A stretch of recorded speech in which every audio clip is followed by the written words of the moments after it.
डाकदार मुहम्मद शमी पंजाबी की लिखत का टाइटल है पगाना। सरकारी नौकरी का करके बलूचिस्तान च वसदे एक पंजाबी घर च अग खोली। मगरों सारी एजुकेशन कोयटा च घेन के गवर्नमेंट कॉलेज विच उस्ताद लगा। 90s अपने भेजती मोए बिहार बलूचिस्तान कोयटा च एक फैडरल गवर्नमेंट कॉलोनी विच किराए ते फ्लैट गिद्दा।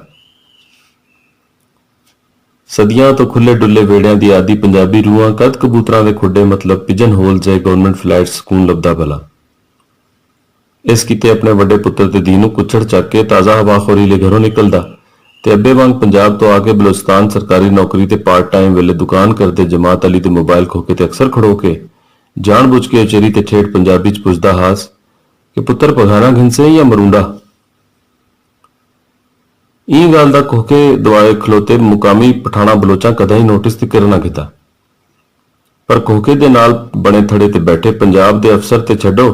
तलले नॉन गजटेड मुलाजिम तिकर पगाने दा अखर सुन के खिड़खिड़ हसदे ते गुलाबी कोठा बोली च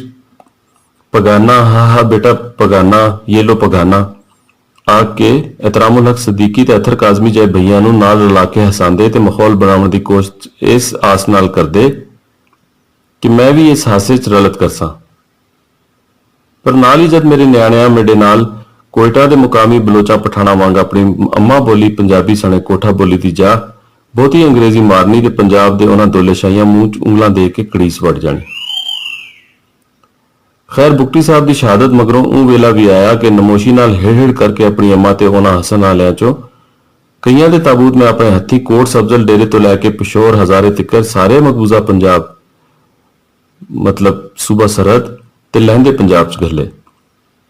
ते उन्हां मरहूमीन दे सके पुत्र ते भरा अपने प्यारियां दियां टारगेटेड किलिंग्स दा फायदा चाचा बलूचिस्तान तो जान बचा अपनी ट्रांसफर पोस्टिंग सिंध केपीके नी जा मुड़ पंजाब च करवा के आवसे। मुल्तान लाहौर पिंडी चिर पिछों उन्हां फैमिलीज विचों कईयां नाल जद मेरी मुलाकात ते गलबात थई ते वो कोठा बोली मैनू पहला सवाल इहो कर दे,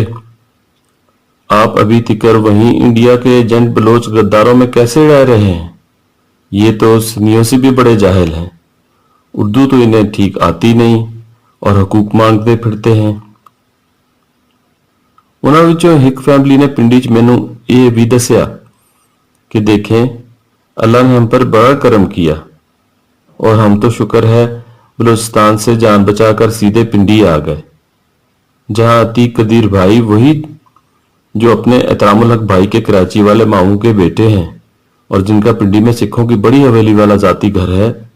कैसर रसूख से बड़ा अच्छा फ्लैट 12 कुएं में किराए पर लिया है।